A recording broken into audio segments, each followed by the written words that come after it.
The Saints added depth to their wide receiver room by trading for Devaughn Vele. We're going to talk about this trade, whether or not the Saints gave up, and all that good stuff right here on the Straight Up Saints podcast. You're listening to the Straight Up Saints podcast.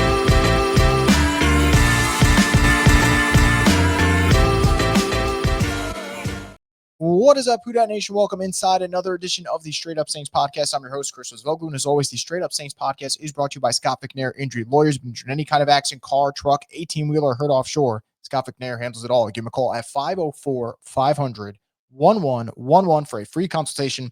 They'll always fight for the win. The Saints made an interesting trade on this Wednesday night, trading for Devaughn Vele of the Denver Broncos. They're giving up a 2026 fourth round pick, and a 2027 seventh round pick to get Vele. So let's go through it again.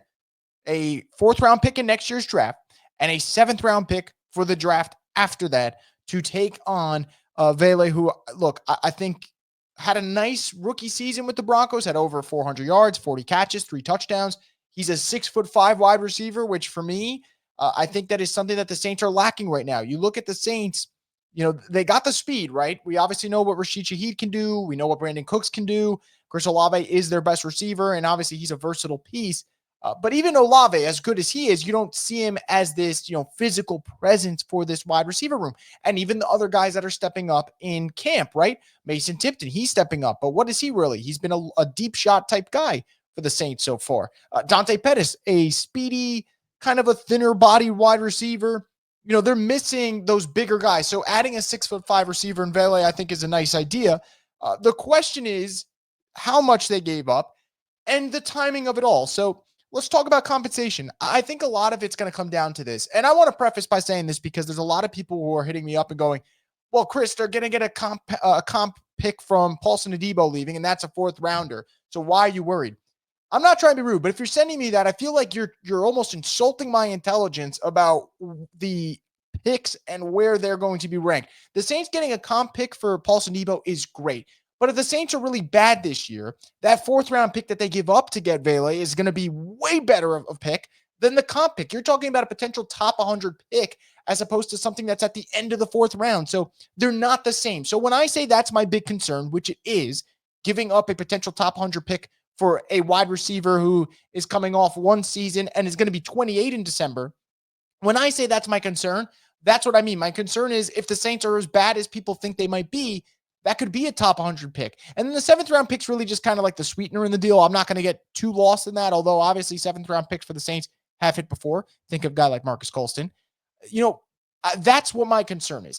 On the flip side, I can't knock the Saints for wanting to add more talent. I think it's good that they've been in the wide receiver market and they go out there and they get themselves some help. So I don't want to sound all pessimistic. And I think Vele could play. Like, this is a type of move where if you go watch what he did last season, at the end of the day, he was just in a crowded Denver room. And they have younger guys that they're ready to trust and give bigger roles. So they're able to sell high on a guy that the Saints clearly like and want to bring in. And he's going to give them a different look, which I think is important. I think it just comes down to me. What are the Saints this year? Because compensation is so vital to this team. And I'm a big believer of the Saints needing to add depth. So I can't be sitting here livid that they went out and added another wide receiver. And I'm not going to be livid about it. I'm just going to tread with caution because I do believe the Saints should try to, hold on to as many draft picks for next year as they can, because there is a chance that this does go wrong because they might not have an actual starting quarterback on their team. And if that's the case, you're probably going to lose a lot of games not having a starting quarterback. So that's my concern. I think the Saints might have, bought a little high on Vele, who, again, really nice year. If he goes out with the Saints and he gives them like 50 catches, 500 something yards, like good year, fine. But like you're giving up a fourth round pick for a team that is in a rebuild. So that is my concern. No, getting a comp pick for Paulson Adebo doesn't immediately ease those concerns because that's an apples to oranges comparison. And we'll see what happens. Again, I like that the Saints are getting more wide receiver help. I like that they're being aggressive. I don't want the Saints to just sit on their hands and do nothing. But I don't know. I didn't have them giving up a fourth and a seventh round pick on my bingo card, especially right now. I thought maybe they'd see how the waiver wire plays out and all that. But they call the Broncos. They call an old friend in Sean Payton. They say, let's make a deal. And hopefully they're not on the wrong side. of that deal. Let me know your thoughts below. Are you a fan of this trade? Do you think the Saints gave up too much? Are you perfectly okay with the compensation that went towards Denver's way? Sound off in the comment section below. As always, guys, make sure to subscribe to Boot Crew Media because we'll have more coverage for you here on the Straight Up Saints podcast, the destination for the Who Dat Nation.